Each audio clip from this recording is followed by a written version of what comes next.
warahmatullahi wabarakatuh, dan salam sejahtera untuk kita semua. Saya Apoteker Wisnu Cahyo Prabowo, dosen pengampuh mata kuliah Kapitas Selekta di program studi D3 Farmasi, Fakultas Farmasi Universitas Mula Warman. Mata kuliah Kapitas Selekta dengan kode mata kuliah 2013-01502W004 ini berbobot 2 SKS dan ditempuh pada semester 4. Mata kuliah ini dirancang khusus untuk menyajikan kumpulan topik-topik pilihan di bidang kefarmasian yang menggabungkan teori mendalam serta latihan pembahasan soal standar uji kompetensi. Tujuannya adalah memantapkan kesiapan mahasiswa dan menghadapi ujian kompetensi nasional D3 Farmasi untuk menjadi tenaga teknis kefarmasian yang kompeten dan profesional. Pembelajaran dilaksanakan dalam 14 kali pertemuan tatap muka dan 2 kali ujian yang mencakup 3 cakupan utama. Yang pertama, bidang dasar kefarmasian, yang kedua, bidang kefarmasian khusus, dan yang ketiga, bidang terapan kefarmasian. Selamat mengikuti perkuliahan ini, tetap semangat dan mari persiapkan diri menjadi tenaga teknis kefarmasian yang unggul.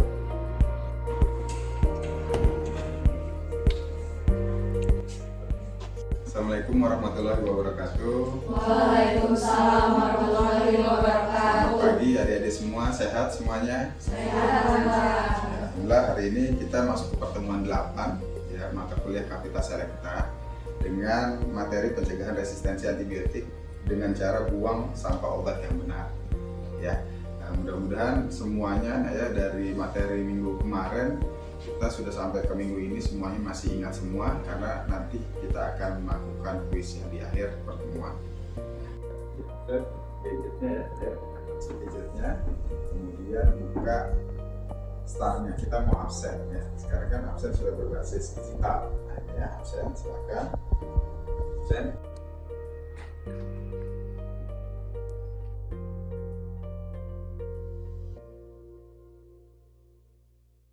Di Kapitas Selekta itu sebenarnya semua keilmuan yang ada di farmasi yang nanti akan diujikan di Komnas D3 gitu ya.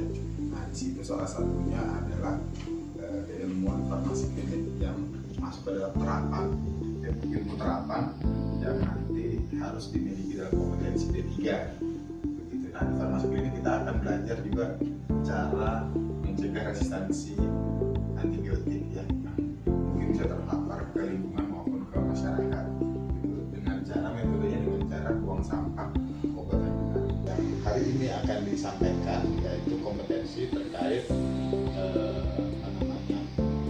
ilmuwan terapan farmasi klinis ya di sini. Nah, ini nanti capaian pembelajarannya bisa nanti mencapai melakukan produksi farmasi, menyelesaikan lingkungan-lingkungan yang mungkin terpapar, ada hewan, ada air, ada tanah ya. Nah, akan mencemari lingkungan sehingga nanti anak cucu kita mungkin ya di masa depan akan terpapar ya, entahnya penyakit degeneratif atau penyakit seperti kanker ya, mungkin di masa depan nanti akan membahayakan dunia. Di sini ada pembelian antimikroba yang salah, kemudian penggunaan antimikroba yang rusak atau palsu, pembeliannya tidak sesuai tempat yang legal, kemudian konsumsi antimikroba yang tidak sesuai ketentuan, tidak dihabiskan, membuang antimikroba sembarangan, atau menggunakan antimikroba pada hewan peliharaan atau hewan pangan ya, yang nanti bisa dikonsumsi itu tidak sesuai dengan anjuran sehingga dapat menyebabkan resistensi di masa depan.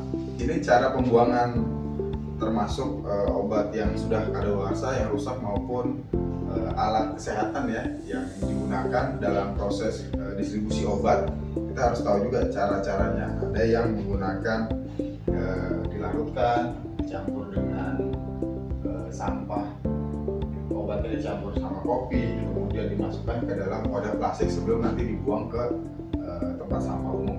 Ini program di Balai POM ya, ada namanya Absolonesia ya. Ini juga sudah masuk ke kota kabupaten seluruh Indonesia yang sudah digaungkan alurnya. Jadi kita bisa nanti mulai dari edukasi program ini di masyarakat melalui puskesmas, melalui kelurahan, melalui masyarakat terkecil gitu ya.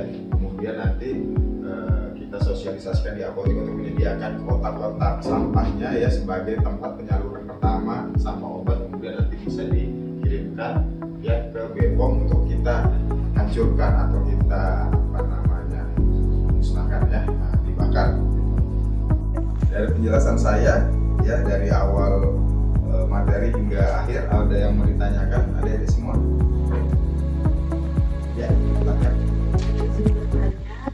Karena biasanya kan antibiotik itu dikasih dari rumah sakit itu banyak yang tidak menghabiskannya karena takut dengan masalah ginjal. Jadi obat itu rata-rata menumpuk di rumah dan mungkin bisa dipakai kembali jika mereka masih dibutuhkan. Itu kira-kira aman nggak ya sebenarnya buat tubuh kita kalau misalnya dikonsumsi secara terus-menerus? Terus ada pertanyaannya. Oke, memang masalah ginjal ini problematika ya. Jadi menggunakan suplemen, menggunakan obat-obatan ya, atau banyak sekali yang kita konsumsi pasti akan membebani ginjal ya. Tapi jika obat yang sudah diresepkan dari dokter itu sebenarnya digunakan secara rutin sesuai dengan aturan, sebenarnya tidak akan mengalami masalah pada ginjal. Hanya saja banyak sekali ya obat-obatan selain yang diresepkan.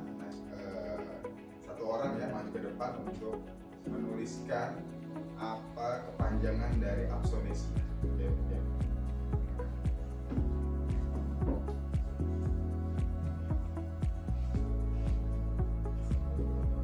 Tulis Absonesia. Absonesia. Ayo apa ya? A-nya ayo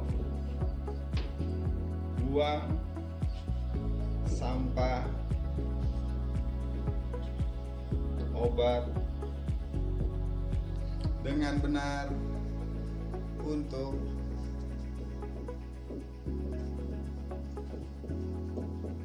Indonesia. Ayo tepuk tangan.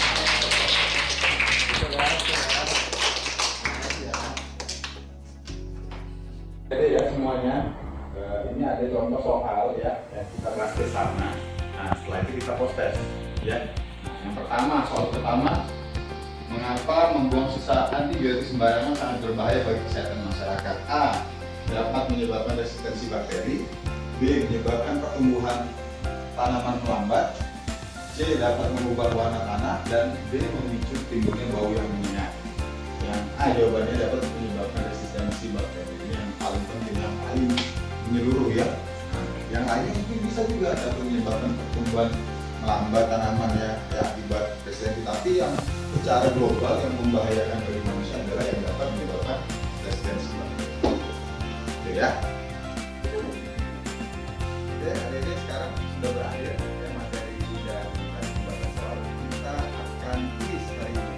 Silakan siapkan handphonenya ya. Nah ini nilainya sudah Bapak tampilkan. Silakan di ya. Waktunya 5 menit. Silakan dikerjakan.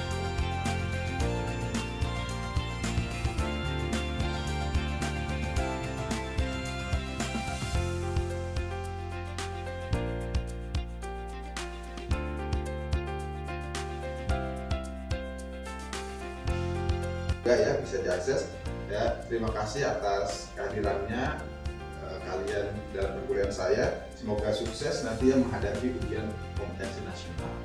Saya akhirin. Wassalamualaikum warahmatullahi wabarakatuh. Demikianlah gambaran umum mengenai mata kuliah Kapita Selecta.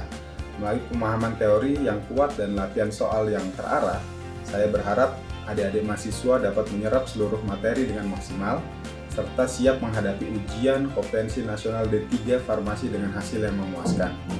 Terus tingkatkan semangat belajar, jaga komitmen, dan mari bersama-sama mewujudkan insan tenaga teknis kefarmasian yang berintegritas, kompeten, dan siap berkontribusi bagi masyarakat. Terima kasih atas perhatian Anda. Wassalamualaikum warahmatullahi wabarakatuh dan sampai jumpa di kelas perkuliahan.